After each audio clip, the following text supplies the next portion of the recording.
escuchamos, doctor. Esperamos su confirmación de cada uno de los participantes, si nos escucha al doctor y a mi persona.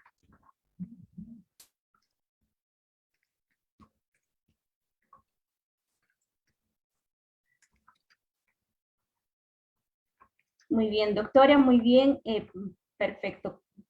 ¿Nos están escuchando? Claro que sí, nos están confirmando por nuestro chat de Zoom.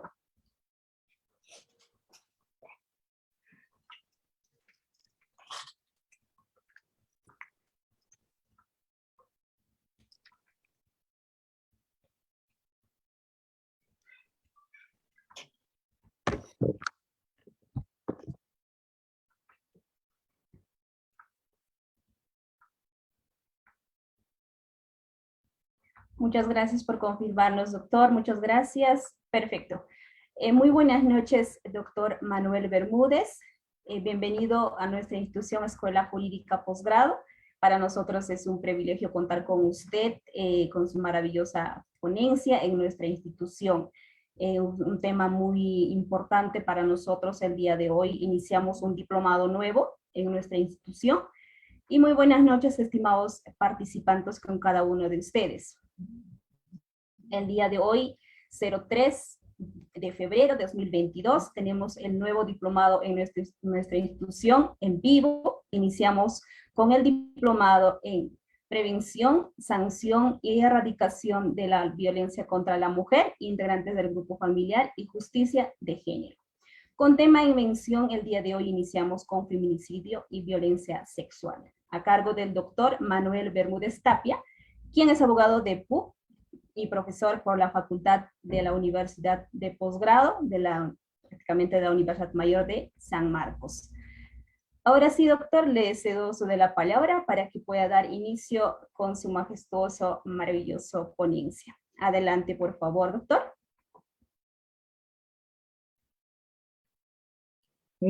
Muchísimas gracias por la amable presentación.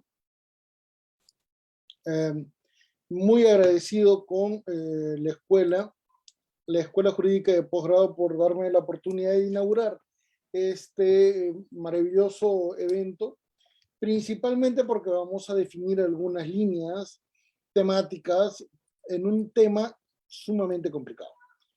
Todo el mundo está hablando de violencia familiar, hay muchas conferencias, muchos diplomados, muchísimas exposiciones, ¿correcto? Y todas parten del análisis literal de la ley 30.364. Literalmente voy adelantando opinión. Esa norma, su reglamento y normas complementarias no sirven, ¿correcto?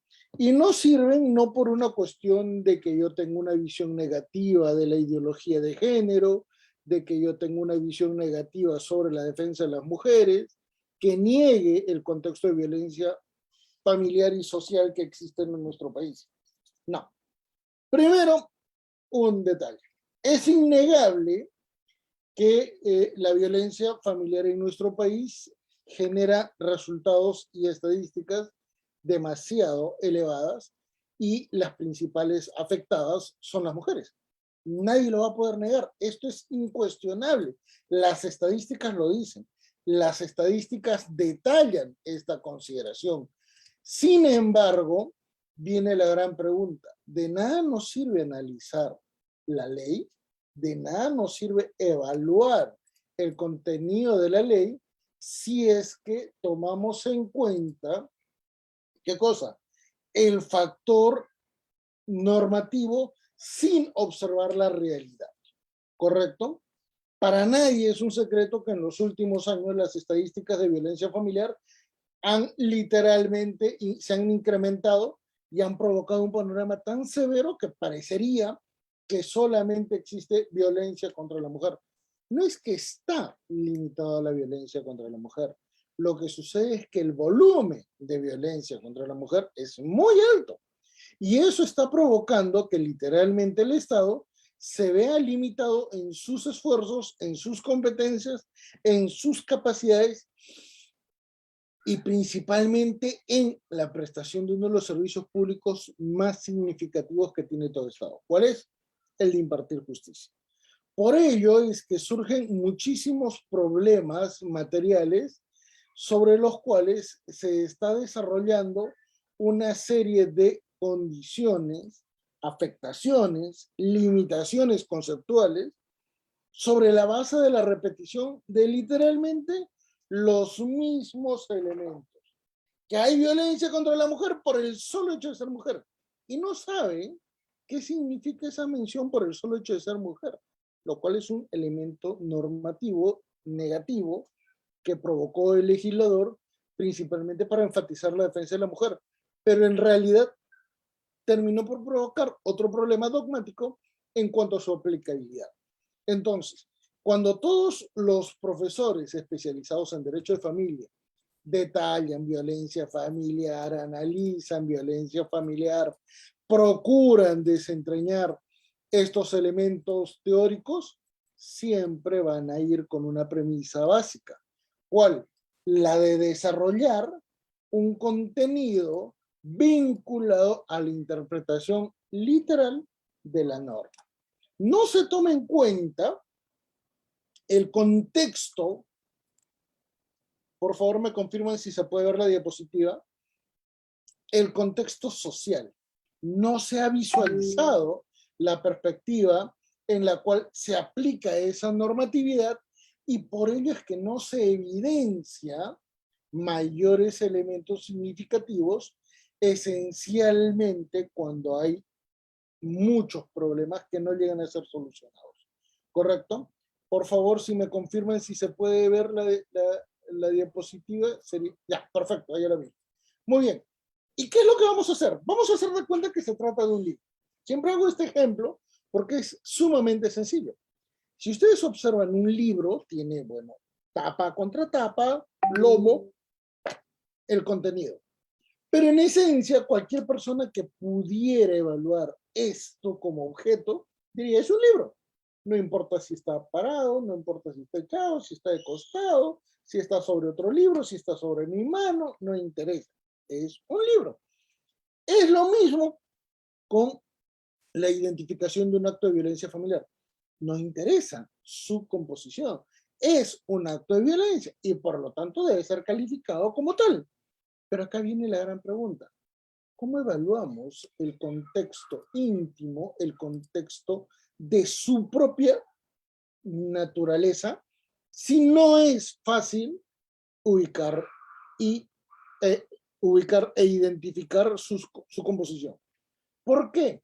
Porque si ustedes observan, vamos a poder ubicar un solo hecho, por ejemplo en la tapa, como algo propio del derecho de familia. Porque vamos a ubicar en la contratapa que ese mismo hecho es calificado para otra disciplina, por ejemplo el derecho penal. Que el lomo, que es otro elemento del libro, va a ser evaluado desde la perspectiva constitucional.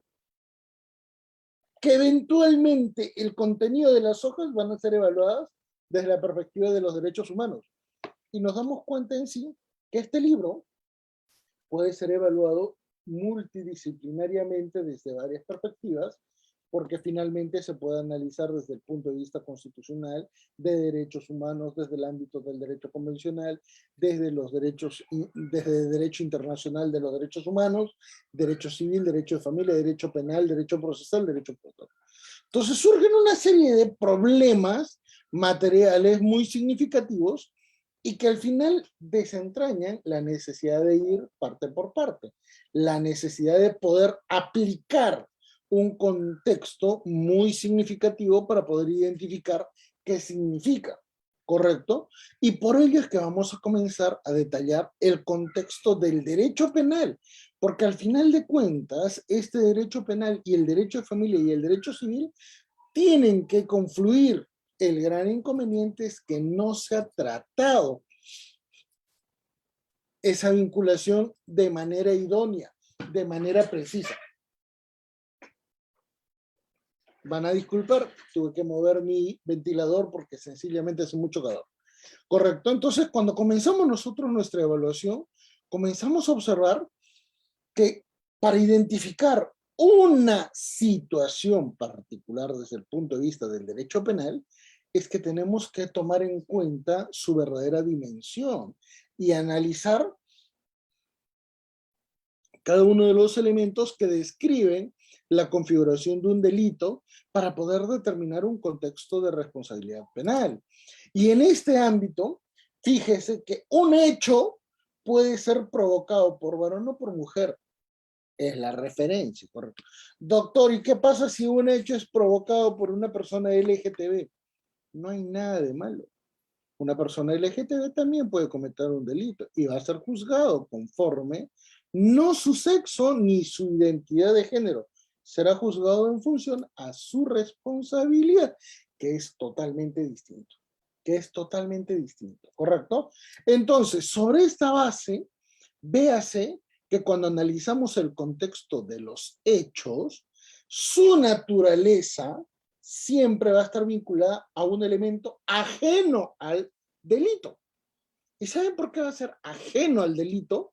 Porque no tenemos que evaluar la conducta, la tipicidad, la antijuricidad, la imputabilidad, la culpabilidad, la punibilidad, porque no resultan necesarios. Lo que tenemos que evaluar es el contexto de la vinculación a una relación afectiva. Entonces, la perspectiva del hecho cambia y esa condición se transforma en otro elemento, ¿correcto? En uno diferenciado y la valoración cambia de perspectiva. Fíjense que esta referencia nos permite trasladar entonces el hecho después de identificar quién fue el agente del delito, ¿correcto? Y lamentablemente en este sentido ocurre una diferenciación. ¿Por qué?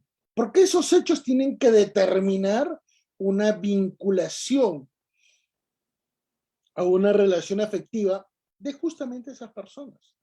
En otras palabras, si es que entre esas dos personas no existe ninguna relación amorosa, afectiva, sexual, familiar, de progenitores, de pareja, de personas que han terminado una relación afectiva, de parejas que teniendo pareja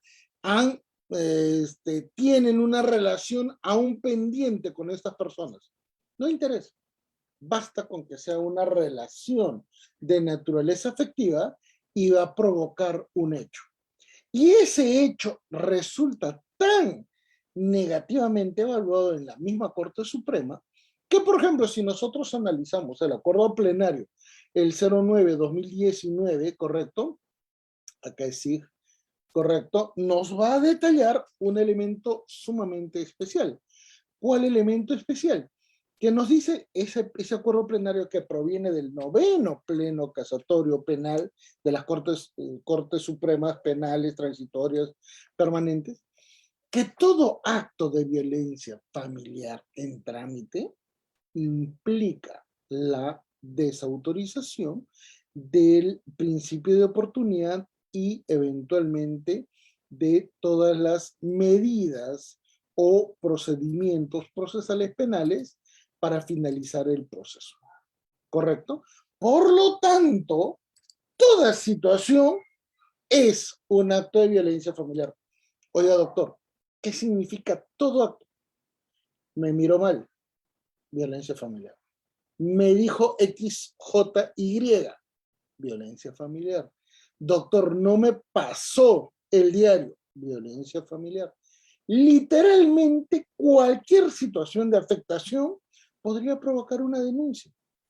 Y eso va a terminar provocando muchísimos expedientes judiciales. Y este nivel de violencia familiar ha sido provocado por el mismo contexto judicial. Por ello es que va a ser muy complicado, ¿qué cosa? Evaluar diligentemente estos expedientes judiciales sobre violencia familiar, porque vamos a observar de modo inmediato el contexto de exclusión de dos tipos de violencia familiar. ¿Correcto? Vamos a excluir dos automáticamente. El primero de ellos, la violencia entre ascendientes y descendientes. Por ejemplo, situaciones de violencia provocado por el papá, por la mamá, contra el hijo, por ejemplo, en el ámbito de una alienación parental o de una obstrucción de vínculo o la generación de un problema psicológico llamado padrectomía, no forma parte del contenido de esta ley, 30.364. La violencia que se desarrolla, por ejemplo, entre hermanos luego de la muerte del papá por la posesión, propiedad o tenencia o administración de los bienes que ha tenido el papá como causante, ¿correcto? Van a provocar que todos estos elementos vayan a generar muchísimos inconvenientes y por eso es que no se va a evidenciar estos problemas, porque además estos problemas están vinculados a contextos procesales en el ámbito civil, como por ejemplo nulidad de acto jurídico, en el ámbito familiar, como por ejemplo el contexto de una sucesión, o inclusive en el ámbito penal, porque mayormente ocurren situaciones negativas que los progenitores llegan a desarrollar y que los hijos, por la necesidad de tener esta propiedad respecto de los causantes, pueden generar un nivel de abuso, ¿correcto? Entonces, esta situación nos permite decir, nótese cómo es que ese hecho, ¿correcto? Nótese cómo es que ese hecho es totalmente percibido de otra manera, ¿correcto? Y ese hecho va a provocar una condición de evaluación totalmente diferente. ¿Por qué? Porque en los elementos de acción, recuérdese que lo que se juzga es la conducta del sujeto activo. Y ese sujeto activo no necesariamente va a provocar un solo movimiento corporal o acción legal, en el sentido de evaluación legal, para determinar violencia familiar. Muy por el contrario, recuérdese que en estas situaciones los hechos pueden ser o autónomos o pueden ser complementarios. Por ejemplo, en la mañana el señor le dice, eres X, eres J, eres Y. En la tarde le mete un cachetadón y en la noche le roba su dinero para efectos de irse a beber. No me van a decir de que eso no es una sola violencia familiar, porque hay diferentes hechos y que los tres deberían ser evaluados de modo indistinto. Correcto, entonces ahí viene el gran problema de determinar, muy bien, es individual, es autónomo, es complementario, pero podría ser continuado o eventualmente podría ser, ¿qué cosa?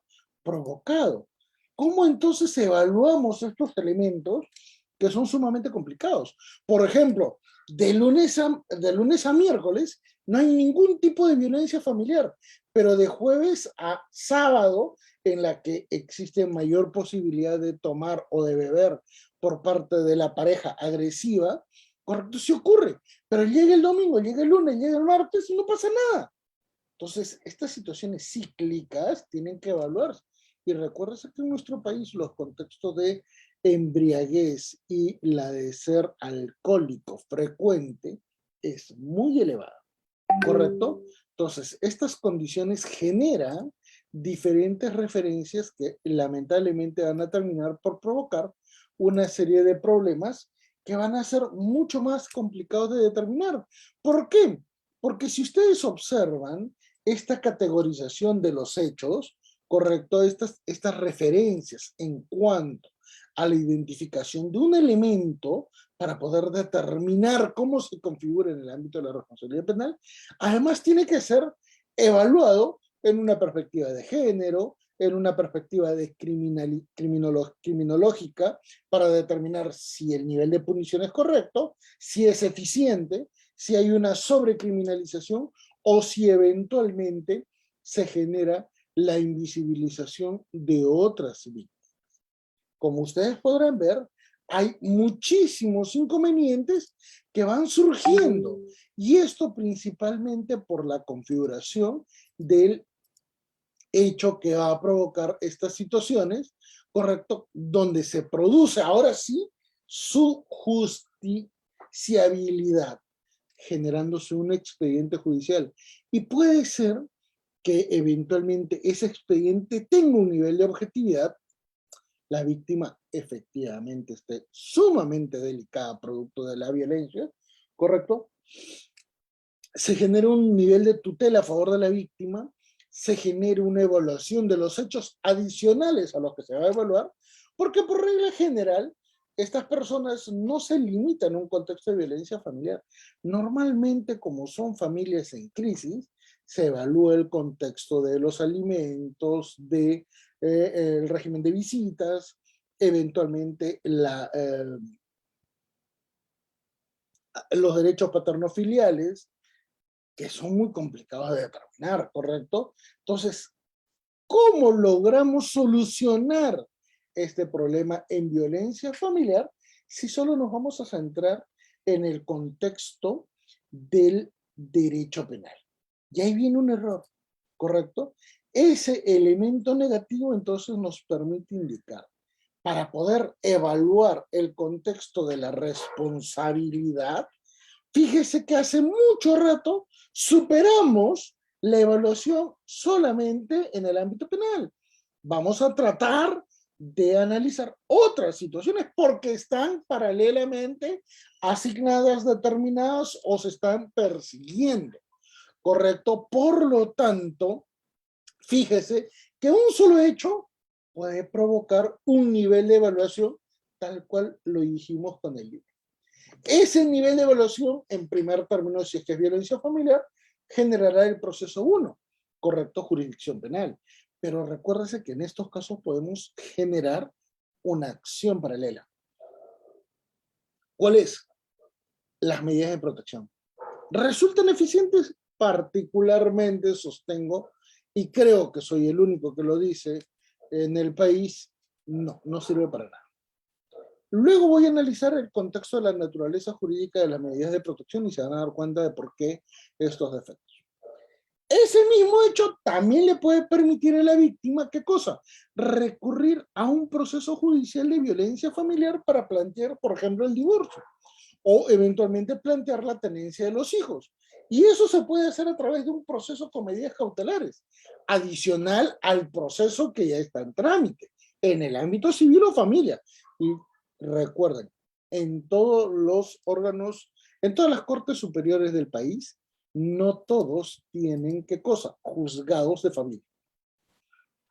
Por lo tanto, téngase muy en cuenta que no siempre vamos a poder evaluar diligentemente este ámbito de evaluación.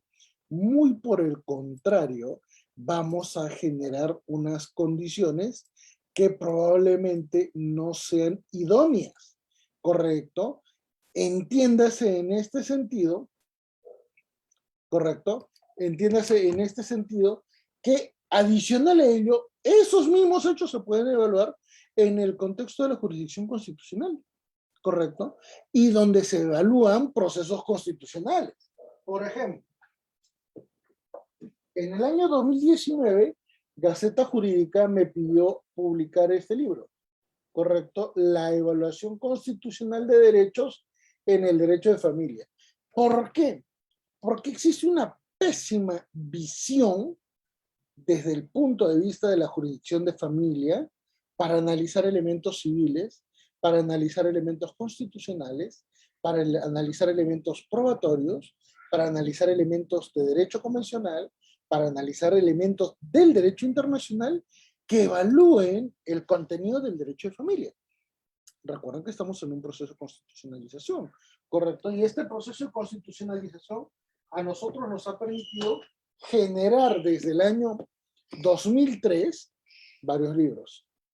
Este es uno de ellos, La constitucionalización del derecho de familia, correcto, publicado por Caballero Bustamante, y el más conocido de todos, que es el derecho procesal de familia. Hoy por hoy, estos dos libros son los que sustentan todo el proceso de reforma del derecho de familia en todo el país y son ideas originales mías, ¿correcto? Soy el autor de estos libros desde el año 2003. El libro de Derecho Procesal de Familia se publicó 2008, 2012, 2015. Y fíjese que hasta este momento tiene relativo éxito, ¿correcto? Entonces, ante estas condiciones, adicional a todo esto, imagínense, también se puede generar un proceso en el ámbito societario, un proceso en el ámbito del derecho civil donde se puedan evaluar elementos probatorios, ¿correcto? Y, por ejemplo, esto podría provocar que eventualmente este expediente llegue hasta la Corte Interamericana de Derechos Humanos. ¿Por qué? Porque ya han llegado muchísimos casos, ¿correcto?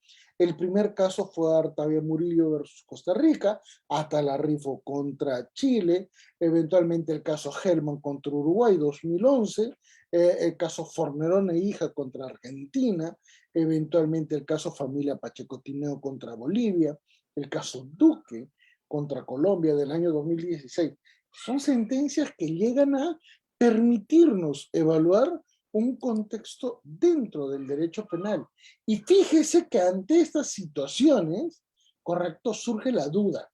Esos hechos van a poder terminar en una situación feliz, en una situación idónea, en una situación de tutela efectiva de los derechos de la víctima y de víctimas paralelas, que pueden ser los hijos, que pueden ser los padres, que eventualmente pueden ser los hermanos de la víctima, que son menores, y eso nos permite plantearnos algunas dudas, ¿correcto? Por ejemplo, en un proceso por denuncia de violencia familiar, ¿por qué no se puede plantear un divorcio? Viene la gran pregunta, ¿de qué me sirve así hacer el trámite de un feminicidio si la señora va a seguir siendo casada? ¿No creen que ese juez penal debería decir o tener al menos la facultad para poder decir, el señor, esposo de la señora, conviviente de la señora, correcto, intentó matarla? Felizmente se escapó.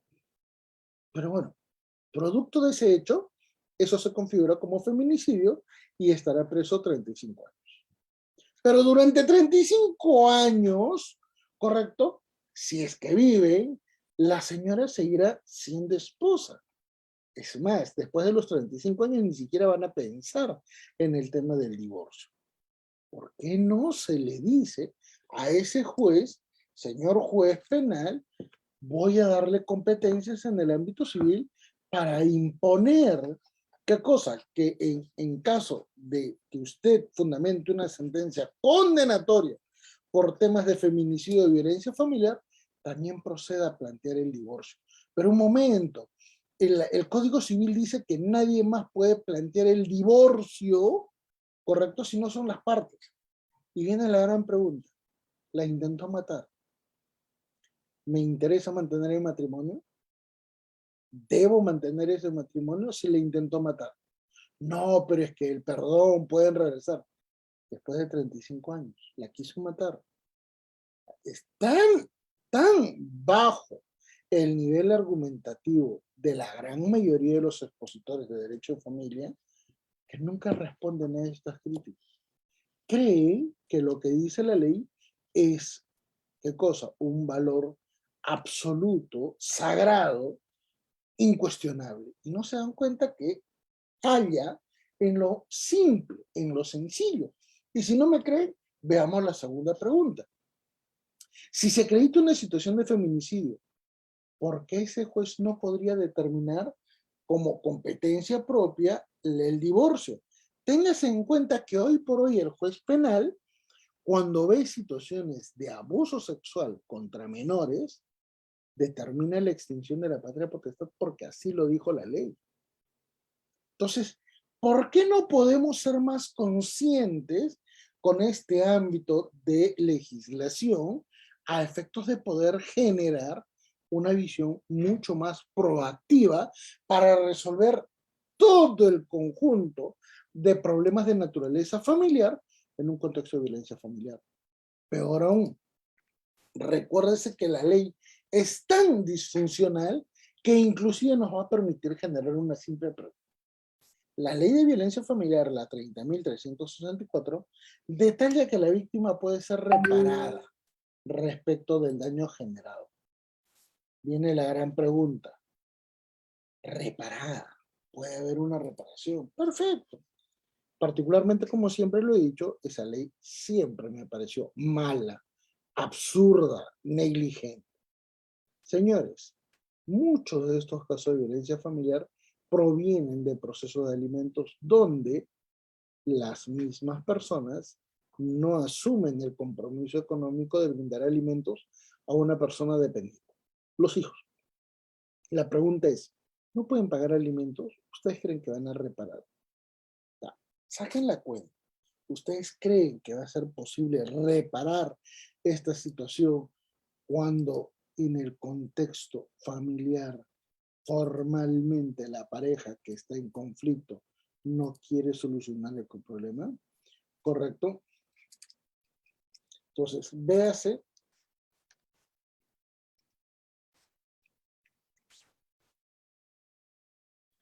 Recuérdese que en este sentido tenemos que evaluar. Adicional, no existe condena inmediata. Quien crea eso está mintiendo. Por lo tanto, entre que se procede con la denuncia, se ejecutan los procedimientos judiciales, ¿ustedes creen que los otros familiares que están vinculados a la víctima van a estar tranquilos, van a estar seguros? ¿O es que esos actos de violencia familiar no se van a extender cuando, por ejemplo, la familia de ese presunto agresor también ejecuta actos de violencia contra ellos? Entonces, tenemos un panorama tan complejo que nos permite generar una serie de interrogantes muy complicados, ¿correcto? Porque a la paralela podemos evidenciar y detallar la ley penal, que tiene los objetivos preventivo, disuasivo, rehabilitador, punitivo, socioeducativo. ¿Funciona? ¿Ustedes creen que alguien que ha cometido un acto de violencia familiar no sabía que esto está prohibido? Todo el mundo sabe que está prohibido. Todo el mundo sabe que hoy por hoy atentar contra una persona, contra una mujer, está vinculado a un contexto de violencia familiar. Es más, puede que ni siquiera haya pasado algo. Y la víctima, si es que se considera víctima, puede denunciar, aún no habiendo justificación alguna. Porque una cosa es denunciar y otra cosa es hacer el trámite del proceso una vez que se declare qué cosa, iniciada la acción judicial en instancia del Poder Judicial. Entonces, estamos ante panoramas totalmente amplios, difusos, ambiguos, que terminan afectando a todos, ¿correcto? ¿Por qué? Porque además todo este procedimiento judicial nunca va a solucionar un conflicto personal, un conflicto familiar. Ejemplo, si Adán, casado con Eva, resulta ser engañado por parte de su esposa, ¿correcto?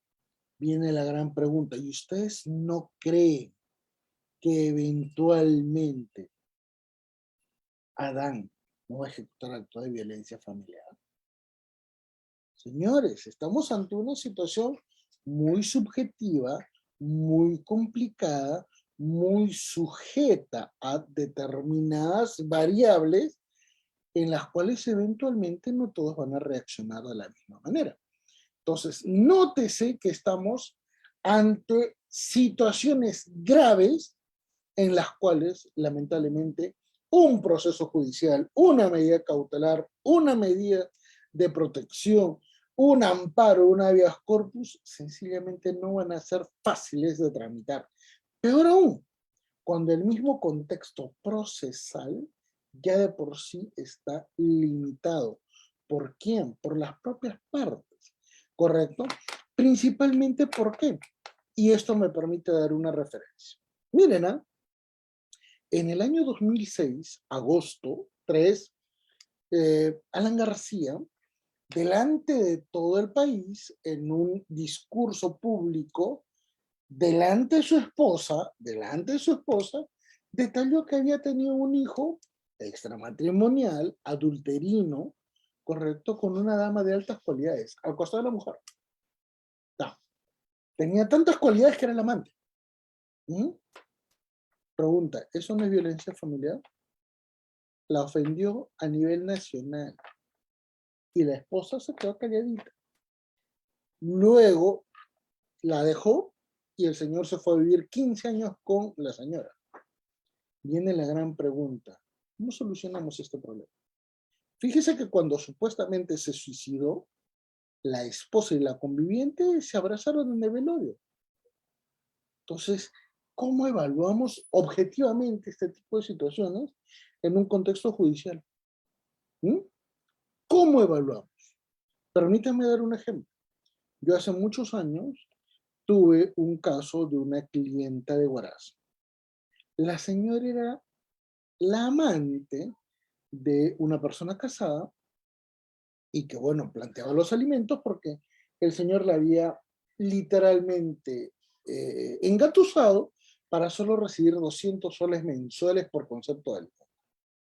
Los dos eran profesionales y 200 soles era lo que pactaron. Literalmente 200 soles no es nada. Era un bebé recién nacido, pero así acordado. La señora me contacta cuando ya el niño tiene 4 o 5 años. Entonces yo le pregunté, ¿pero por qué pactó 200 soles? De una manera muy mínima, ¿no? Y no estoy diciendo de que hubiera pedido mucho más. Estoy diciendo, ¿por qué tan bajo? Y me dijo, no, que el señor tiene 2 hijos con su esposa, un hijo con su amante, con quien todavía tiene una relación, y la señora era la tercera amante. Yo le digo, ¿cómo? Que sí, su pareja, el papá de su hijo, tenía esposa, además tenía un amante que era de mayor antigüedad que ella, y que bueno, como se consiguió este señor una última amante mucho más joven, es que no soportó y lo demandó por alimentos.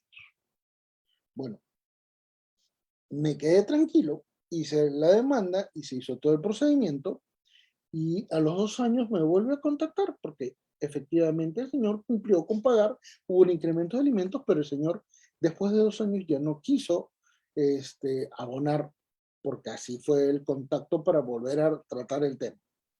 Me apersono y ¿qué es lo que sucede? Que el señor adicional a tener 2 hijos con la esposa, un hijo con la amante, un hijo con mi cliente, el señor ya tenía otro hijo con otra mujer. Y eso era lo que no toleraba la señora y no quería que el papá viera al hijo. Y bueno, en este tipo de circunstancias no se puede limitar el régimen de visitas, pero me detalla que el señor no quiere ver al hijo, pero sí va a visitar al hijo del amante y al hijo de la tercera amante. Y era lo que le molestaba a la señora. Entonces vienen los detalles. Particularmente yo he visto todo tipo de situaciones en el contexto del ámbito familiar, pero la pregunta es, ¿y cómo resolvemos esto? Por ejemplo, si es que es un juez el que está escuchando este tipo de situaciones. ¿Cómo le exigimos a ese juez que actúe diligentemente si formalmente escuchar estas historias ya son complicadas? Entonces, ¿qué nos permite detallar? Que no se sabe a ciencia cierta qué se está evaluando. Y es como pensar qué cosa que se puede evaluar un contexto tan objetivo que los elementos paralelos resultan insignificantes. Una situación absolutamente negativa en nuestro ámbito de evaluación porque nos permite detallar las siguientes variables. Todo el panorama que va generando esta situación negativa está provocada porque hay una familia en crisis, porque existen condiciones económicas y familiares limitadas, porque eventualmente los contextos de violencia familiar siempre han existido, correcto, la violencia está inserta en el abuelo, en el padre, en el nieto, y se va reproduciendo por generaciones. Todos los integrantes de esta familia en crisis tienen escaso nivel educativo, esa es una regla general, pero no es excluyente, ¿correcto? Por ejemplo, hay un autor que es Ramos Padilla, que es sociólogo, que analiza el contexto de violencia familiar según condiciones económicas. Y ha detallado que la sociedad limeña tiene mayores niveles de violencia económica, psicológica y física también en los sectores A y B. Esto es en los sectores económicos más pudientes. Y donde existe menos violencia económica es en los sectores D y E. Esto es en los sectores pobres y muy pobres. La razón es muy simple. ¿Por qué solamente en los sectores pobres hay denuncias, y no hay denuncias en el contexto de los ámbitos socioeconómicos más pudientes. Porque en los sectores socioeconómicos pudientes, el agresor es el que dispone del patrimonio. Y una de las principales amenazas para estas señores que mantienen una idea de estatus es que cosa, quitarles la tarjeta de crédito. ¿Eso qué significa? Que lamentablemente en este tipo de situaciones vamos a darnos cuenta que van a haber problemas materiales que no logran ser expuestos en el ámbito familiar. ¿Correcto? Y eso tiene que ver mucho con la evaluación de las personas, porque una persona con muchos grados, con mucho nivel profesional, con mucha cultura, puede ser un agresor. Como una persona con muchos problemas económicos, con muchas limitaciones económicas, puede ser una persona sumamente noble. Entonces, véase que acá no es una cuestión de generalidades, es una cuestión de identificar el patrón general. Y esto tiene mucho que ver con el contexto de la educación, principalmente respecto de la permanencia en el sistema educativo. ¿Por qué? Porque hay muchas niñas que salen del sistema educativo por ser adolescentes embarazadas. Y eso tiene mucho que ver con el contexto familiar, porque finalmente una familia que no ve el proceso productivo, esto es el desarrollo de sus integrantes, por regla general siempre está condenada a vivir en un ámbito de pobreza, ¿correcto? Las familias que no atienden económicamente sus necesidades terminan por provocar pobreza endémica. Por eso es que prefieren comprar, por ejemplo, cerveza a construir su casa.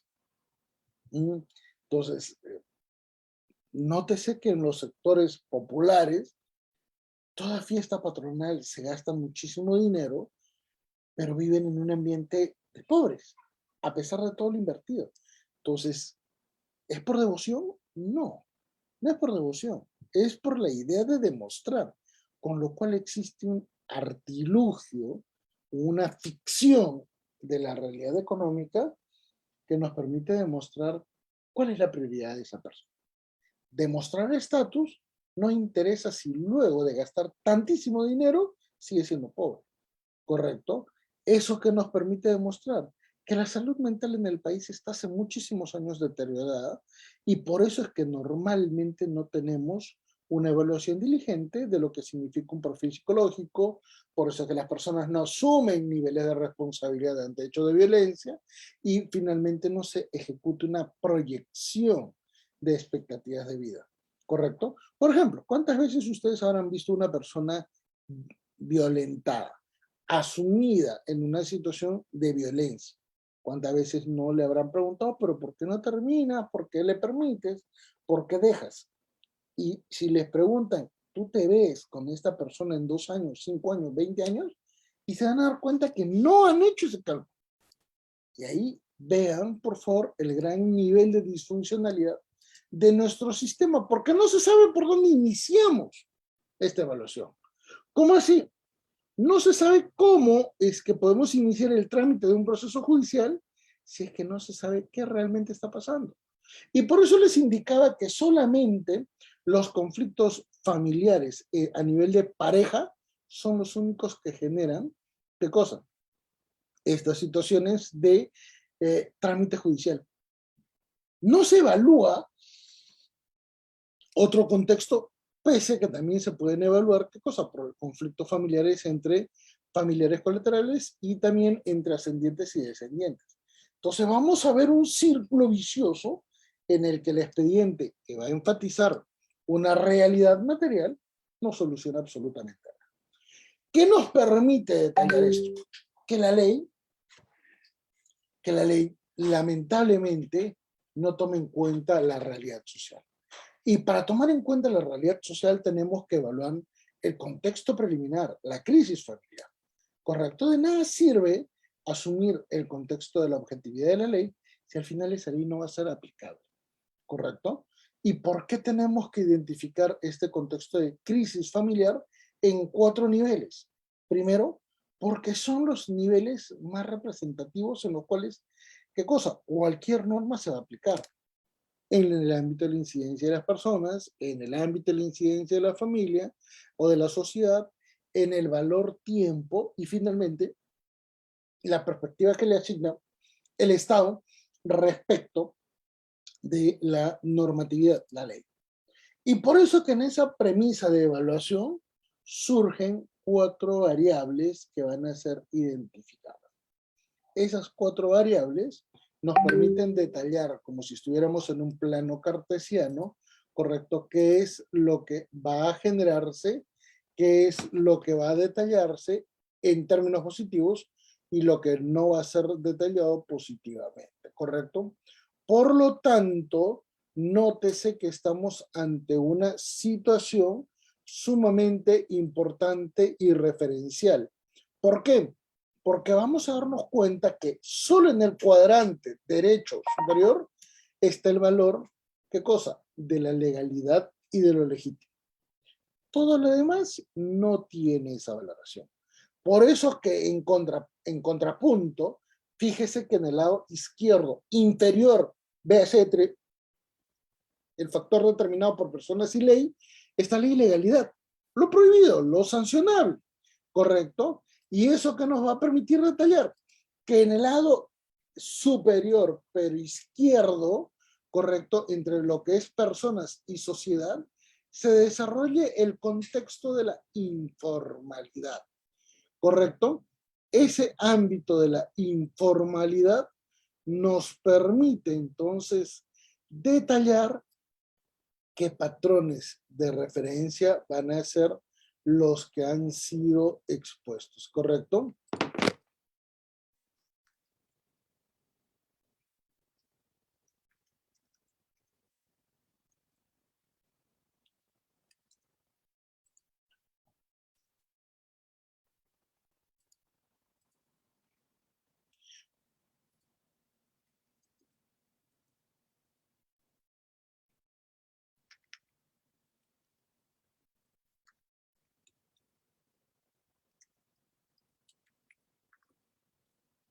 Entonces, muy bien. Ante esas condiciones, fíjese que lo que está en el lado derecho, pero inferior, es lo ilegítimo. O me van a decir que en nuestra sociedad no existen personas que a pesar de tener impedimento matrimonial, correcto, han ejercido situaciones de convivencia, situaciones de desarrollo de alguna referencia familiar.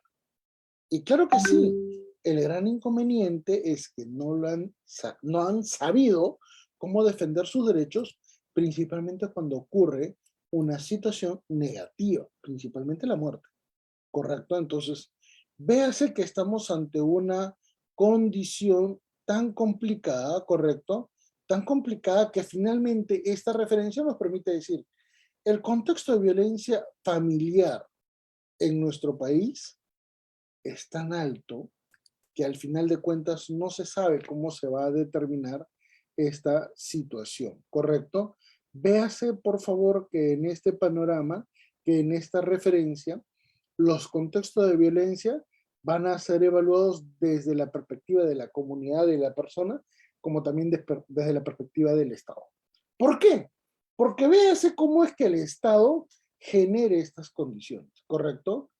El Estado es inorgánico, no se articulan los 3 niveles de gestión, gobierno nacional, gobierno regional, gobierno municipal, no se desarrolla una política uniforme, correcto, y finalmente nos damos cuenta que la población es tan heterogénea que lamentablemente no llega a provocar una condición especial, ¿correcto? Todos son diferentes. Es más, nuestra sociedad es sumamente excluyente, nuestra sociedad es sumamente violenta.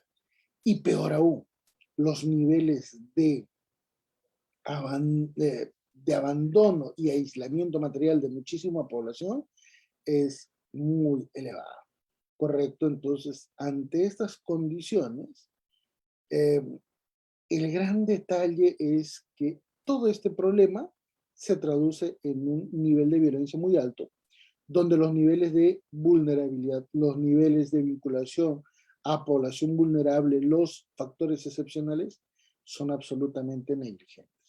¿Correcto? Entonces, ante estas condiciones, vamos a poder observar, ¿correcto?, muchos inconvenientes y que los vamos a ir detallando a continuación. ¿Por qué? Porque el primer problema que nosotros vamos a evaluar con respecto a la ley es el contexto de vulnerabilidad.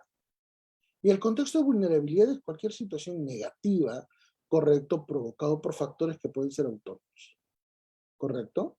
Este gran inconveniente que puede ser autónomo, que puede ser complementario, como es lo histórico, lo económico, lo social, etcétera, termina por provocar un panorama tan negativo que, por ejemplo, en nuestro país permite detallar que existe una escala de violencia en la sociedad, ¿correcto?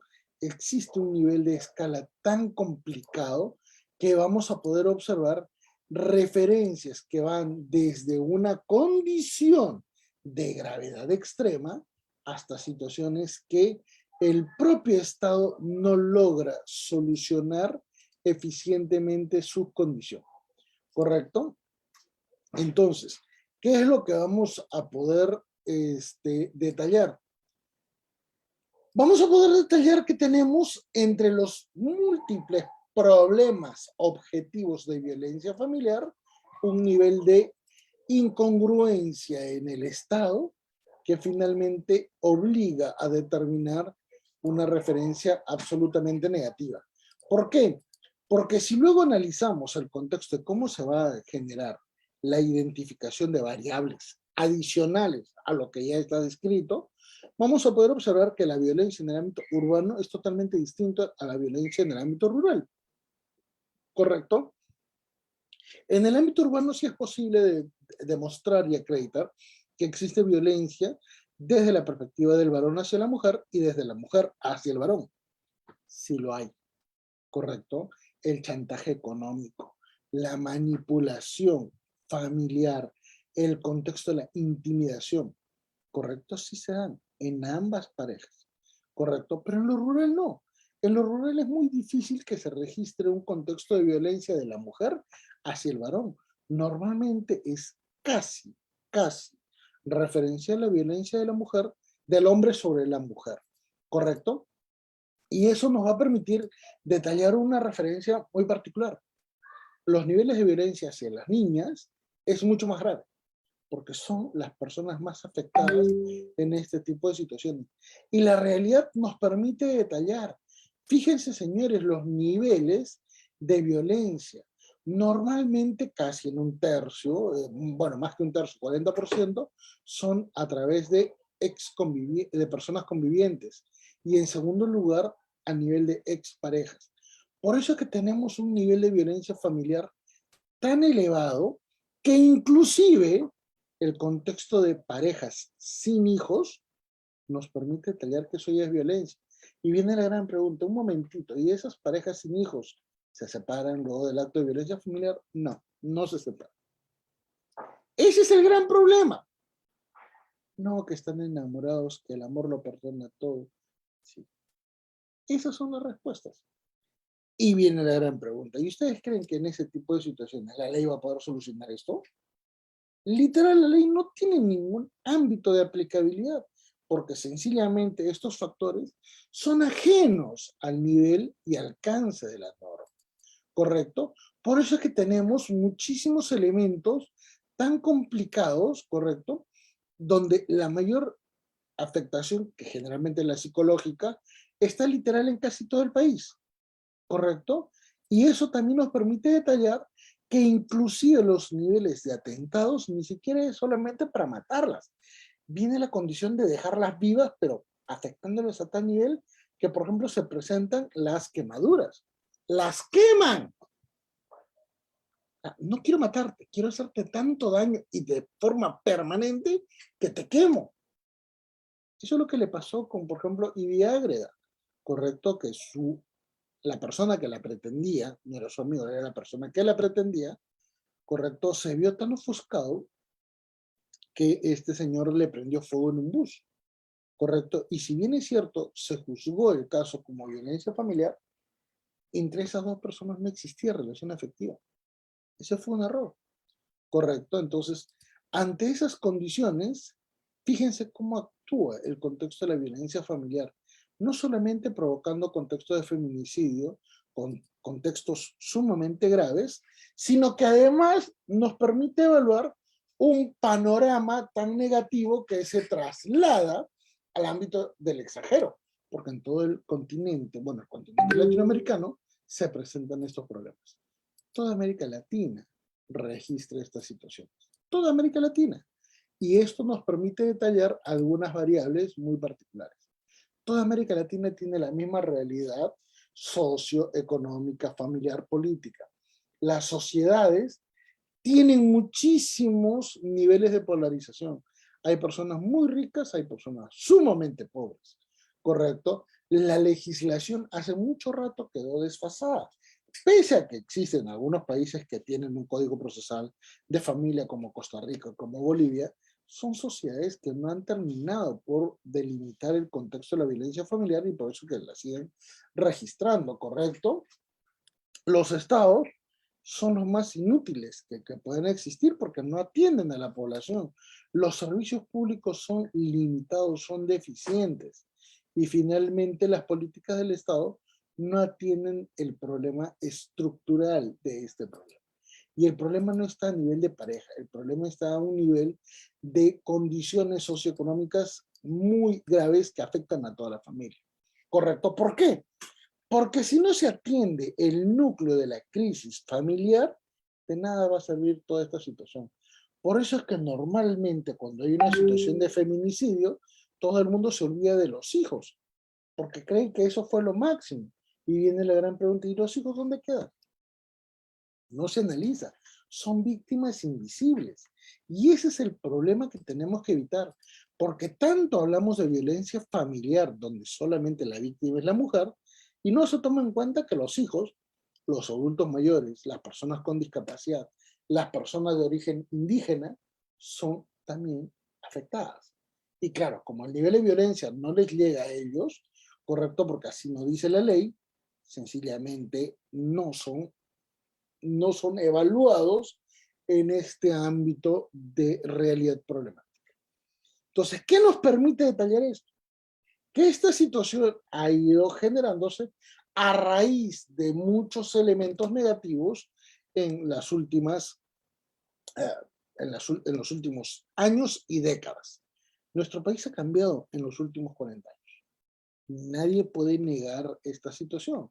Tenemos casos de migraciones, tenemos casos en los cuales tenemos un cambio de la política del Estado, tenemos crisis de gobernabilidad, tenemos contextos de corrupción permanente, hemos pasado por el terrorismo, hemos pasado por un Estado totalmente inoperante, limitado, donde la sociedad ha visto que cosa que el modelo impuesto por el Código Civil de 1984, que era la familia tradicional monoparental, perdón, la familia nuclear, ya no es la única.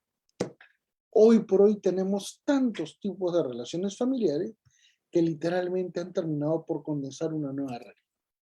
¿Qué ha provocado esto, señores?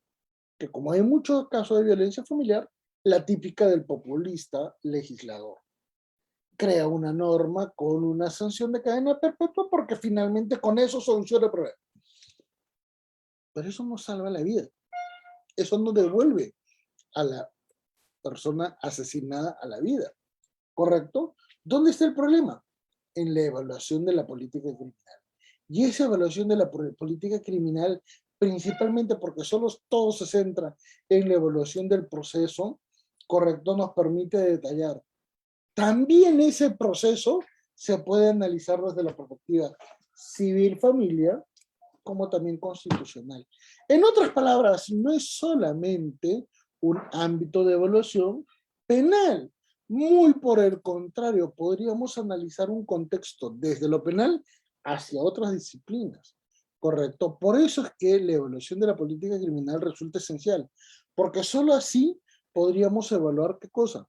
Un hecho criminológico, un hecho bajo una evaluación económica, evaluación social de un hecho criminológico y una evaluación moral de estas situaciones. Véase que estamos ante un panorama totalmente distinto de evaluación y eso es lo que está detallado, por ejemplo, en la política criminal nacional. Correcto, la delincuencia en el Perú, propuesta de intervención articulada del Ministerio de Justicia del año 2003, que es la vigente hasta el momento, nos permite detallar qué cosa, el contexto de la creación de la política criminal, y que para el caso de violencia familiar no está expuesto. En otras palabras, esta política criminal está vinculada principalmente a la lucha contra el lavado de activos, al problema de atentados contra el patrimonio, atentados contra la vida, el cuerpo y la salud, no a violencia familiar. Y les voy a demostrar por qué. Porque si ustedes observan uno de los elementos que genera más casos de violencia familiar, que es el cobro de alimentos, vamos a analizar dos cosas. Uno, que se trata de dos procesos continuos. Proceso de alimentos y proceso de delito de omisión de asistencia familiar. Dos procesos. Segundo factor, véase que en el contexto temporal estamos hablando de casi por lo menos 5 o 6 años. No genera pena. Conforme al decreto de urgencia 008-2020, Economía y Finanzas, y al decreto legislativo 1459, el condenado, esto ya se demostró que es culpable, correcto, el condenado puede abonar la suma de los alimentos no pagados, correcto, puede abonar la suma de dinero no abonado para efectos de evadir la cárcel porque haría uso de la, ¿qué cosa? Conversión de pena. ¿Qué significa esto? Que una persona que eventualmente fue hallada responsable de no querer pagar alimentos a sus hijos, ¿correcto? No va preso. ¿Para qué tenemos entonces ese tipo de penas? ¿Mm? Ahí nos damos cuenta entonces que el problema es mucho más estructural, ¿correcto? Más aún si analizamos el contexto de lo que tiene que hacer el Ministerio de la Mujer a través de sus acciones institucionales. Peor aún, ¿cómo es que podemos evaluar esta política criminal si lamentablemente seguimos viendo una perspectiva unidireccional donde solo el agresor es el varón? Y eso nos permite detallar, para poder concretizar una política criminal eficiente, se necesitan evaluar muchísimos factores, cosa que por cierto no se hace. Por eso que en nuestro país, por ejemplo, tenemos muchísimos autores de derecho penal que analizan los delitos contra la familia y hacen una evaluación tan mala en el ámbito del derecho civil y del derecho de familia que resulta incoherente lo que expresa. Les voy a mencionar una referencia. Un autor, el doctor Luis Reina, que es conocidísimo en el ámbito de delitos contra el patrimonio, modalidad de delitos de ricos, lavado de activos, ¿correcto? Una persona genial, brillante. Pero en violencia familiar se ha metido a hablar y detalla que solo existe un único tipo de familia. O sea, si él como abogado ve un caso de convivientes, no se metería. Si él ve un contexto, por ejemplo, en el cual hay dos personas del mismo sexo en un ambiente familiar peleándose, tampoco vería violencia familiar. Entonces, ese es el problema de tener lentes solo para tu especialidad y no evaluar el contexto interdisciplinario. Y eso entonces nos permite decir, el gran resultado negativo de todo esto es que el nivel de victimización es tan alto, tan elevado, que al final nos vamos a dar cuenta que no existe coherencia en el ámbito ni normativo, ni dogmático, ni jurisprudencial. Y la mejor referencia de esto, ¿saben cuál es? Es que la evolución de nuestra propia doctrina a favor de la tutela de mujeres ha cambiado. Fíjense, señores, les estoy dando 4 décadas, ¿correcto? 1980, 1990, 2000, 2010. ¿Cuál fue la referencia social en la primera década, entre el 80 y los 90?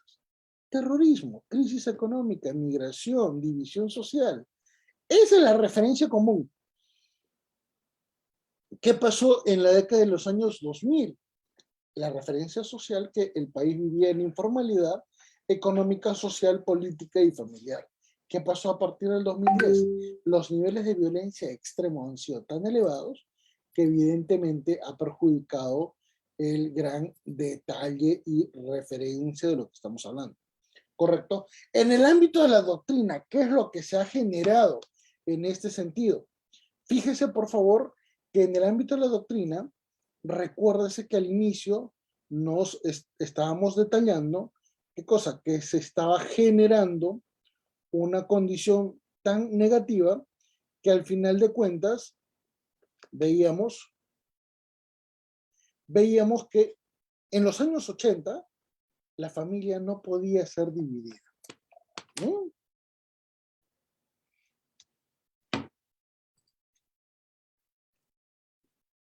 Entonces, fíjese que inclusive en el ámbito de la doctrina, recuérdese que en esa época el divorcio sanción era lo único viable. Luego pasamos a divorcio remedio, pero estábamos en esas épocas, ¿correcto? Se buscaba proteger a la familia. ¿Cuál familia? Sencillamente la que se detallaba, ¿correcto? Entonces, ante este panorama, recuérdese que estamos ante una situación tan complicada, tan negativa, que materialmente no vamos a poder ejecutar ninguna situación como para poder resolver, ¿correcto? En este ámbito, recién cuando se cambia la ley en el año 2000, correcto, es que se hace una variación completa. Ahí recién se criminaliza la violencia porque porque hasta hace muy poco, no. Es más, 2001 se sanciona la inconstitucionalidad del Código Civil en parte cuando se exigía que para proceder a la violencia se necesitaba violencia constante y reiterativa. Y en el 2004 se elimina del sistema normativo nacional, ¿qué cosa? La posibilidad de que el agresor sexual pueda casarse con él. Entonces, fíjese que estamos ante problemas muy estructurales. ¿Correcto? Entonces, ante esta situación, fíjese qué es lo que vamos a evaluar. Una política criminal que ha ido cambiando con las décadas. Ha ido cambiando tanto que hoy por hoy, por ejemplo, tenemos una sanción de cadena perpetua, correcto, pero que no tiene resultado, correcto. Entonces, ante estas condiciones, los cambios estructurales, ¿qué es lo que nos han permitido detallar? Que se han reconfigurado muchos elementos. Por ejemplo, los atentados contra la vida, ya no solamente se trata de lesiones, se trata también de situaciones en las cuales se puede evaluar, correcto, el contexto del homicidio, el contexto del feminicidio, correcto, para poder detallar las referencias que puedan ser evaluadas en estas situaciones. Igual sucede con el contexto de los actos contra la libertad sexual y los actos contra la autonomía económica. ¿Y qué es lo que ha provocado? Que normalmente veamos situaciones de violencia estructural que van a determinarse en un contexto de crisis familiar.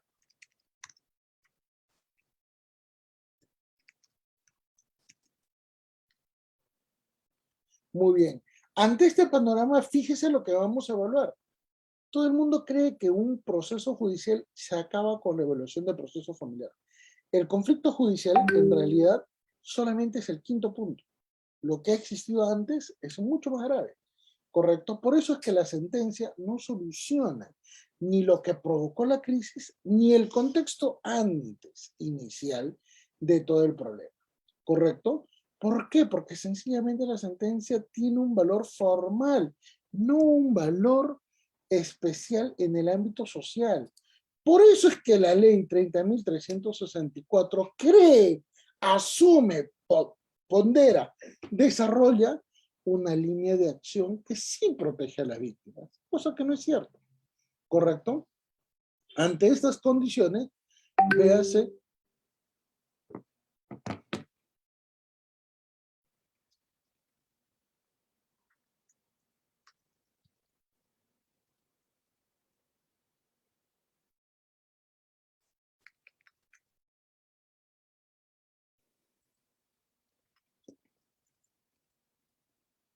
Muy bien, esta norma queda tan disfuncional que todos los procedimientos que detalla el Ministerio de Justicia, que detalla el Ministerio de la Mujer, son absurdos, no son coherentes con la realidad.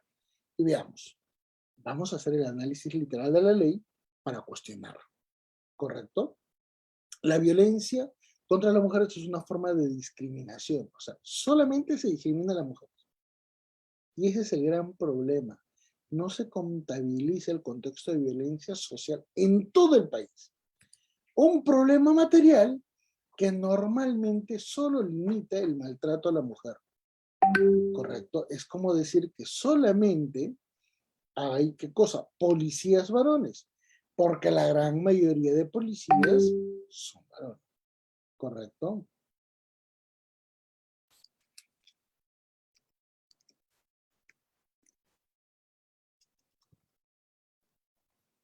Muy bien. Ante estas perspectivas, entonces viene la gran pregunta. ¿Qué significa violencia contra la mujer por el solo hecho de ser mujer? Ahí viene un gran detalle.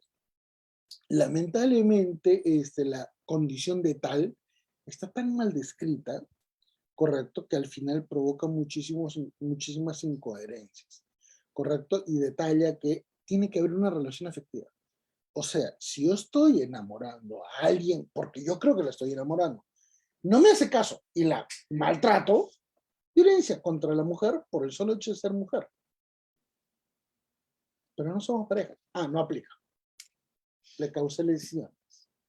Vean cómo se salva el contexto de la interpretación de la ley de una manera tan equivocada, ¿correcto? Por eso es que cuando vamos a analizar, ¿correcto?, el contexto de protección a la mujer, nos vamos a dar cuenta que inclusive las personas que son LGTB también forman parte de esa ley. En otras palabras, también se les considera mujeres. Con lo cual comenzamos a detallar problemas significativos. Por ejemplo, ¿quiénes son los integrantes del grupo familiar? Son todos los cónyuges convivientes, exconvivientes, todos los que viven en un contexto de un hogar, ¿correcto? Y el gran problema va a ser ¿cuál es? Si no son pareja o fueron pareja, no es violencia. Si no viven en la misma casa, no es violencia. Si la familia se pelea por temas económicos, no es violencia.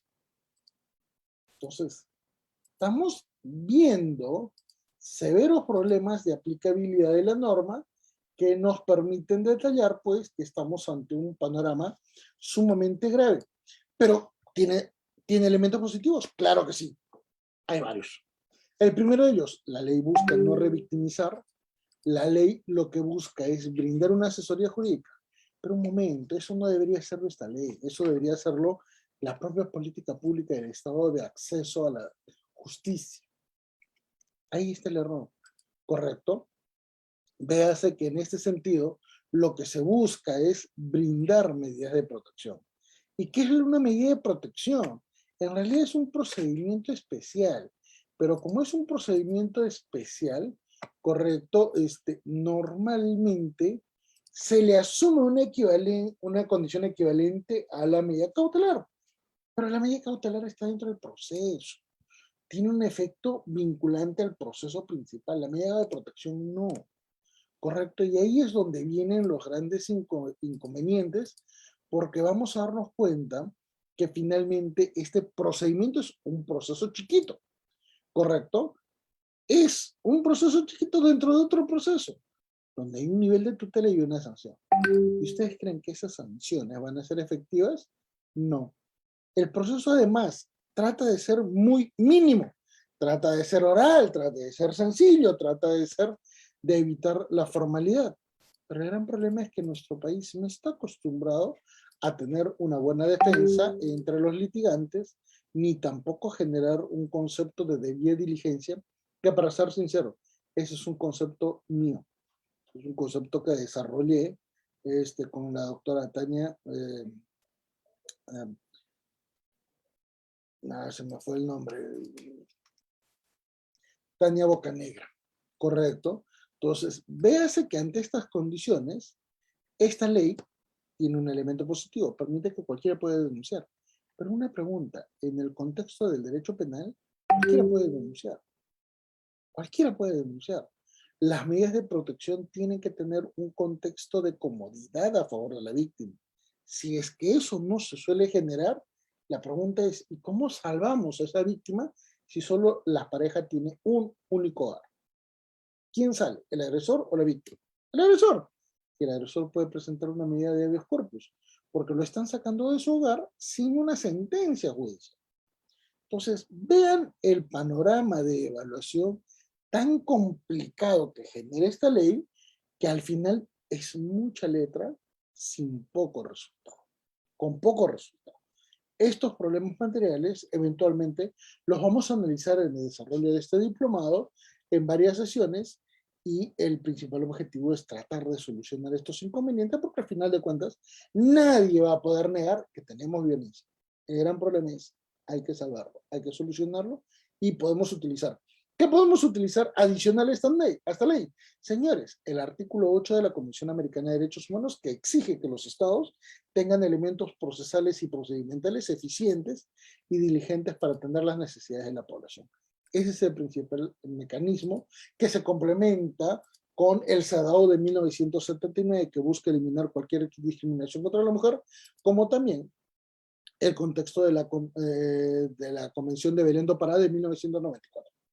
¿Correcto? Entonces, ante estas condiciones, nosotros finalizamos nuestra posición y quedamos atentos a la ejecución de algunas preguntas, si es que lo toman a bien. Muchísimas gracias.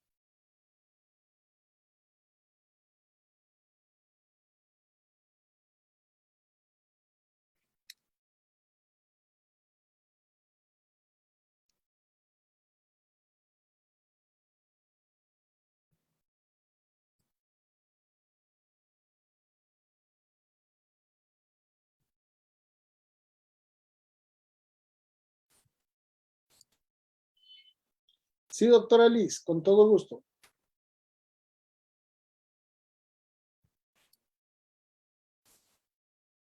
Hola. Hola.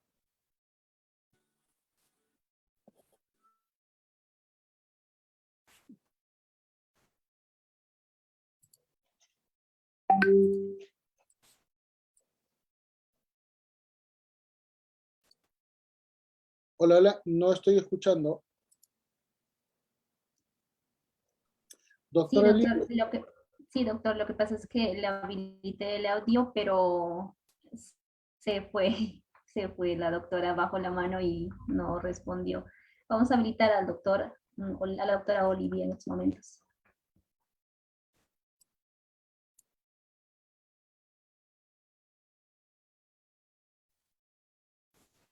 Aló, Hola, ¿cómo hola. estás? Doctor, ¿me escucha? Buenas noches. ¿Cómo está? La abogada Julia Dávila. ¿Cómo está? Mucho gusto. Doctor, buenas noches. Por favor, para poder aclarar el tema, el último tema que ha tocado en cuanto a que existe en la ley 3364 y en el tema de que usted dijo que al agresor, si se le saca de la casa en cuanto a las medidas de protección, que el agresor se le saca del hogar al agresor, discrepa, usted dice, o No, ¿cómo se podría decir? te digo algo desde el punto de vista constitucional. Si una persona es retirada de su hogar y no Correcto. hay condena, esa persona tiene habilitada la vía constitucional para plantear un habeas corpus, porque no ha sido condenado. Doctor, pero ahí no, disculpe, justo ahí es la pregunta, pero ahí no primaría, doctor, el interés superior del niño, o sea, de la víctima o de la mujer o del... Pero es que Bueno, en este caso es del niño, ¿no? Claro, no, no, es que no hay niño, estamos hablando solamente de pareja. de Viene, pareja. veamos por partes, pareja y con hijos. Ya, Dos.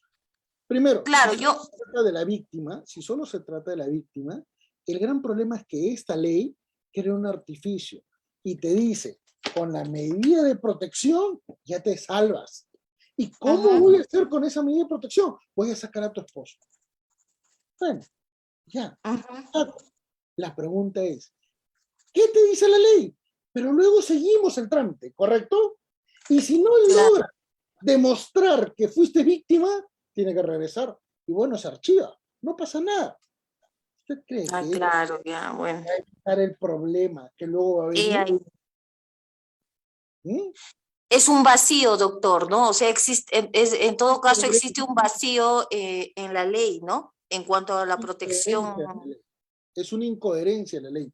La ley está también, creando claro. artificios. Es como decir, a ver, doctora, mira, estamos en COVID, ¿correcto? Y en su Correcto. dato usted tiene, ¿qué cosa? Personas con potencial característica de sufrir el COVID, ¿correcto? Imaginémonos que no estamos en época de vacunas, ¿correcto? Todos no tenemos ninguna vacuna. La pregunta es, si usted le dice, señores, salgan, recen por sus vidas, pídanle a Diosito que cuando salgan a la calle no se contagien de COVID. ¿Usted cree que esas personas se van a contagiar o no se van a contagiar de COVID? Claro, ese es cuanto a las medidas que ellos se están exponiendo, pues, ¿no, doctor? Es. Por eso les digo, el problema no es el juez, el problema no es el fiscal, el problema es que la ley te dice, te atiendo, tú eres víctima, yo te voy a hacer todo lo posible. Medida de protección. Ya, pero ¿qué hago después de la medida de protección? No, demuestra, pues, si eres víctima, demuestra. Pero yo no tengo cómo probar. Me atacó verbalmente. O eventualmente me ha estado golpeando tantos años que ahora que lo estoy amenazando con denunciar me quiere matar. ¿Cómo demuestro? Si no hay ningún video, no hay ningún elemento probatorio. Ahí, ¿quién es la persona que va a perder más? La víctima, ¿sí o no? Claro. La pregunta es, ¿y quién provocó esto? La ley. ¿Correcto? Porque le dicen al juez, no, tú céntrate en los elementos probatorios. ¿Por qué cree que no hay condena de violencia familiar? Porque no hay pruebas, pues. ¿No creen que sería mejor decir, tú denuncia, no importa, así sea una exageración tuya, vamos a evaluar? Pero viene el Ministerio Público, vienen los peritos, evalúan tu residencia, tu contexto, averiguan ante los vecinos qué es lo que ha pasado, cómo han estado las partes antes. Y el juez los trae a una audiencia y le dicen, miren, yo he logrado averiguar que tú le has pegado en tal fecha, que tú has hecho tal otra cosa contra esta persona. Los dos están totalmente mal. Así que o me dicen ahora qué van a hacer, o eventualmente yo ahorita les exijo que ustedes se divorcien porque ustedes ya vienen en una constante violencia familiar. ¿Qué es lo que hace la ley?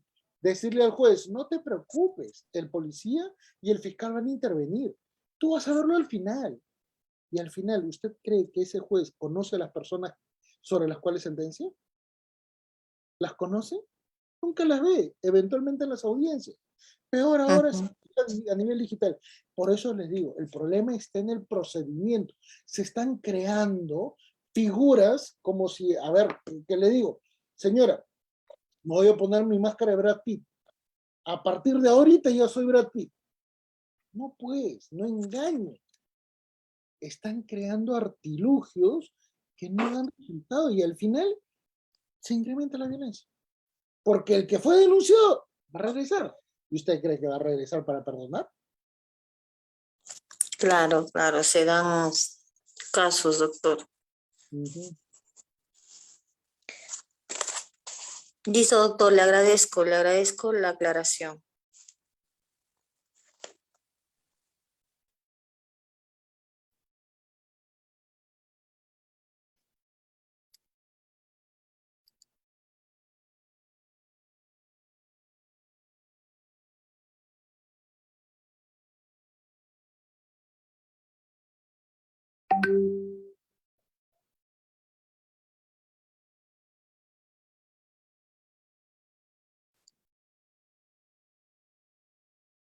¿Alguna otra consulta?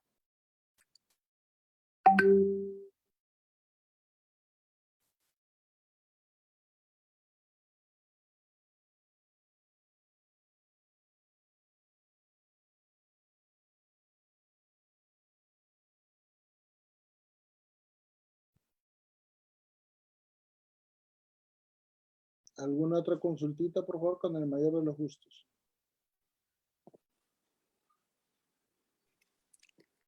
¿Aló? Hola, Doctor. ¿cómo Doctor, está? buenas noches. Liz de la ciudad de Ayacucho, doctor. Le quería consultar lo siguiente.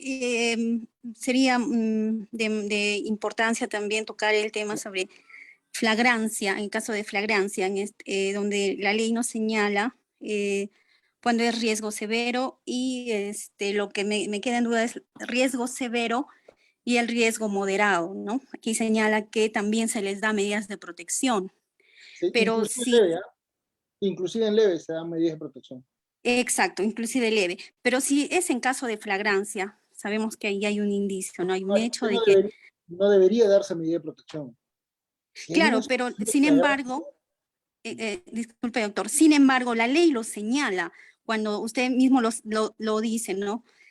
Que no, aquí ya no debería existir lo que es medida de protección. Si ya se le encuentra al individuo cometiendo un acoso, un delito, en caso de flagrancias, esta actuación debería ser inmediata, rápida, y no dejándole, o sea, no dejándole al sujeto que ha cometido este delito, ¿no? Y otorgar medidas de protección. Entonces, creo que acá hay una contradicción, ¿no? no es que Si sea ya... contradicción. Lo que Ujú. sucede, recuerda que el legislador no es ni abogado, no es ni experto en estos contextos procesales, ni en estos ámbitos judiciales, ni tampoco llega a percibir correctamente cómo es que su ley va a ser vigente en una realidad. Por eso que hay incoherencias en el ámbito normativo, en el ámbito aplicativo. Por ejemplo, doctora, otro error muy común en este contexto de esta legislación, ¿cuál es? El decir que el trámite de que pase de una comisaría al Poder Judicial es de 24 horas. ¿Qué es lo que están haciendo? Trasladan inmediatamente todo. Llega al Poder Judicial y en el Poder Judicial, ¿qué es lo que hacen?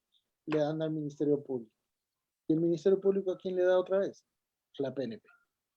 La pregunta es, ¿para qué hicieron todo esa ida y vuelta? Para darte la imagen de que sí estás protegida, ¿no? El gran problema es que en la práctica no es así. No existe. Ese es el problema de la ley. Pero el problema de la ley es porque ese legislador no sabe hacer leyes. ¿Y cómo se podría actuar frente a esto? ¿Qué solución podríamos dar como Mire, juristas? colegios de abogados. Usted ha visto que algún colegio de abogados en el país, que son casi como 32, ¿algún colegio de abogados ha presentado algún proyecto de ley? No. Por ejemplo, usted ha visto que el Poder Judicial, que son los que ven estos problemas y saben que sus jueces no sentencian, no condenan a nadie, porque es imposible, ¿han presentado algún proyecto de ley? Usted ha visto que el Ministerio Público ha presentado algún proyecto de ley para cambiar esta normatividad, a pesar de que ellos son los más afectados. No. Entonces, ¿qué es lo que están haciendo? Se están limpiando las manos y diciendo, no es mi culpa. Y al final, ¿qué es lo que estamos teniendo? Se crean juzgados de violencia familiar un montón. ¿Sentencian? ¿Condenan? No. Ahí está el gran inconveniente de nuestro sistema normativo. El legislador, primero, no consulta, y dos, cree que sus soluciones ya remedian todo.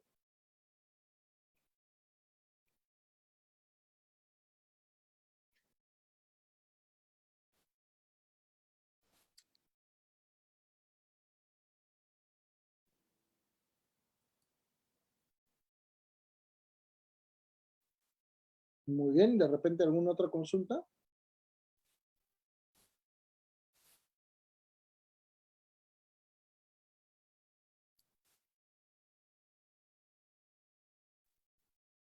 Buenas noches, ¿me escucha? Sí, ¿cómo está? Sí, doctor, buenas noches. Mi consulta es la siguiente. Si bien es cierto, usted señala respecto a la ley 3036-4, que es una ley que no está protegiendo a las víctimas en las cuales son, valga la redundancia, pues víctimas de violencia familiar, porque me dice que no sanciona, ¿verdad? Eso es lo que he entendido hace un momento, lo que usted cree. Le voy a dar una estadística. Corte Superior de Justicia de Lima Sur ha recibido entre el 2019 y 2020 casi 10.000 denuncias de violencia familiar. ¿Sabes cuántas condenas han habido? 4. Y ni siquiera efectivas. 4. Doctor, sí, pero mi consulta es en el siguiente aspecto, ¿no? Si bien esta ley es una ley especial y en la etapa de protección no hablamos de sanción, cuando se dicta una medida de protección, sea a la víctima o sea a una persona que tiene una condición de vulnerabilidad, si sea adulta mayor, si sean menores, si sea mujer, o algún integrante del grupo familiar, dentro de las protecciones en la cual se resuelven las medidas de protección, se garantiza la parte de la protección a estas víctimas frente a un caso de violencia familiar. Y esto, ¿no? Siendo ejecutado, pues, ¿no? Por la comisaría, en el caso de la policía, ¿no? Como autoridad competente respecto a la ejecución de los mismos, ¿no? ¿Y usted cree que hay suficientes miembros de la policía para que puedan ejecutar esto, para que puedan fiscalizar, para que se pueda ejecutar? Esa es la Claro, pero es que ley. Entendamos de que la etapa de protección, ¿no? Es solamente la parte de otorgar a la víctima, ¿no? Una medida. Entre tanto, se produce el hecho de la investigación, que se va a la etapa de sanción, en la cual el fiscal, pues, verificará, investigará si es que realmente, pues, va a proceder a formular la denuncia correspondiente, a fin de que esto sea sancionado, ¿no? Si fuera así. O si no, ponerlo de repente, pues, en el caso de los juzgados de paz letrado como un proceso de faltas, pues, ¿no? El gran problema es que en estos ámbitos, correcto, se asume que una medida de protección es en paralelo al procedimiento, a la investigación, pero al final ninguno de los dos llega a ser efectivo. Y te voy a dar una cifra drástica. Si tú analizas todos los casos de feminicidio, antes inclusive de pandemia, todos los casos de feminicidio tenían, ¿qué cosa? Tenían su medida de protección. ¿Quién hizo valer lo que tú estás diciendo? Nadie. ¿Cómo solucionamos eso entonces? ¿Mm? Ese es el problema que tenemos. O sea, la ley es muy lírica, la ley es idealista. No se da cuenta que la realidad judicial, la realidad procesal es totalmente distinta. Si no, no tuviéramos tantas víctimas de feminicidio.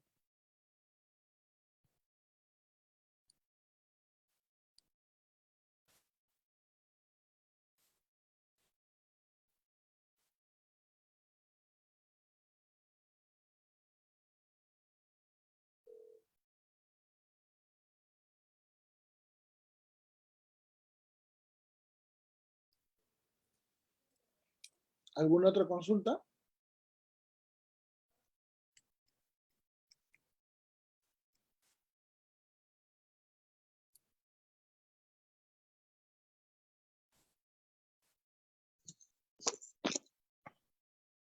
Doctor, buenas noches. ¿Me escucha? Sí.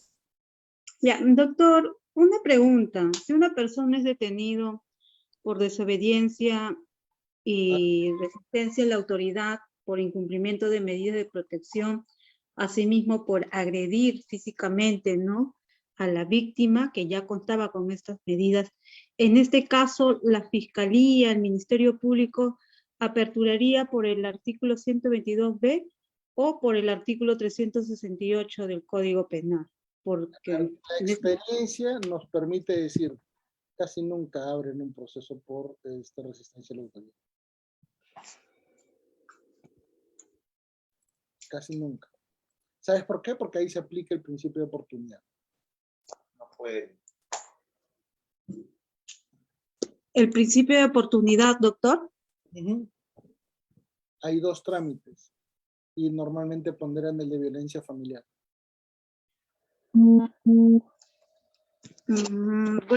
tenía entendido que ya no están aplicando el principio de oportunidad en el caso de violencia. Pero estoy aplicando el principio de oportunidad en el delito de desobediencia. Ahí sería pues el artículo 122b con la agravante de incumplimiento de las medidas de protección. Nunca se inicia el trámite, doctor. No conozco un fiscal que haya hecho eso. Ok. Gracias, doctor. No, no hay de qué. Bueno, muchísimas gracias por estas interrogantes, muy interesantes, por cierto. El gran problema, como si se han dado cuenta, gracias a estas preguntas, es la realidad es una cosa, la ley es otra. El gran problema es que están tan separadas que parecería ser que solamente se cree que yo estoy criticando el contenido de la ley, yo estoy criticando el alcance de la ley, porque ustedes están evidenciando que todos sus cuestionamientos están demostrando que hay severos problemas de aplicabilidad. Y ese es el problema. El problema no soy yo, el problema es que esa ley tiene muchas cosas que no se aplican. Y ese es el gran problema para la violencia familiar. En particular cuando hay víctimas que lamentablemente no van a tener un nivel de tutela efectivo. ¿Sí? Ese es el gran inconveniente. Bien. Muchísimas gracias al centro por permitirme esta participación. Quedo eventualmente muy agradecido y será hasta otra oportunidad. Muy amables. Gracias.